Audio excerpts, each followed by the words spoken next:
माँ मंगला किए? काकटपुर रे काहींकी माँ मंगला मंदिर प्रतिष्ठा हैला। दर्शक बंधु स्वागत करुछु आम यूट्यूब चैनल को।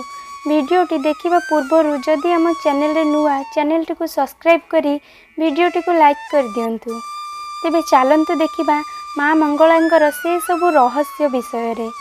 मंगला मंदिर ओडिशार पुरी जिले रे काकटपुर ठारे प्राचीन नदी कूल रे अवस्थित। यह ओडिशार एक पुरातन और प्रसिद्ध शक्तिपीठ अटे। वर्षत मास एठाकु भक्त माने मंदिरर अधिष्ठात्री देवी माँ मंगला को दर्शन करने को आसी थांती। काकटपुर माँ मंगला मंदिर को विगत 500 वर्ष पूर्वे स्थानीय जमींदार रायचूड़ा मणिक परिवार विशिष्ट ज्ञानी सेवक मानकु नेई निर्माण करा जायथिला। एही मंदिर पंचानन मित्र रायचूड़ा मणिक द्वारा 1548 ख्रीष्टाब्द निर्मित होईछि।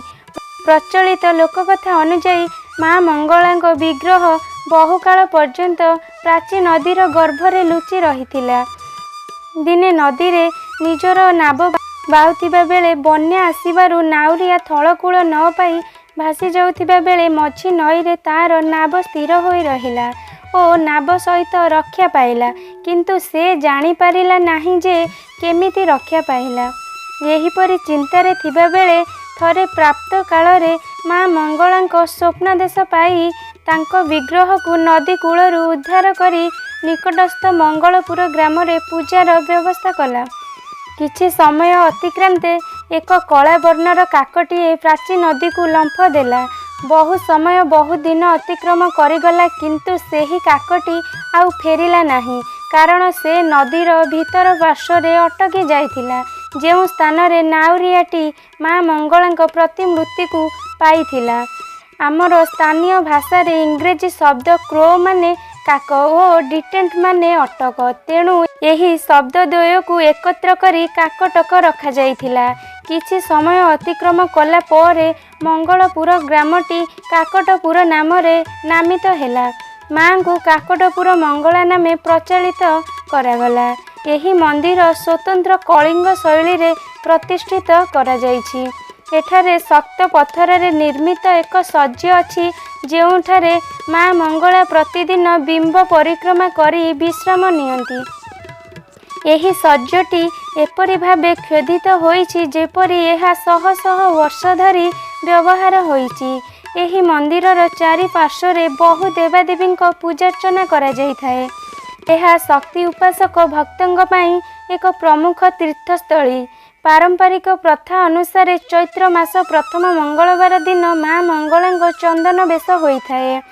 एही दिन प्रत्युषरु मंगल आळती स्नान मर्जना सरिबा परे माँ को मुखार बिंद चंदन रे सर्जित करा जाइथाए।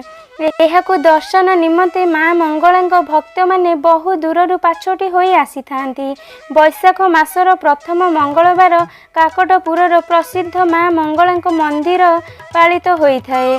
अन्यान्य झामु जात्रा राज्य रे देवादेवी मंदिर रे पणा संक्रांति तिथि रे झामु जात्रा पालित हेउथिबा बेले एकमात्र शक्तिपीठ माँ मंगला मंदिर रे चैत्र मासर पंचम अथवा वैशाख मासर प्रथम मंगलवार झामु जात्रा अनुष्ठित होइथाए।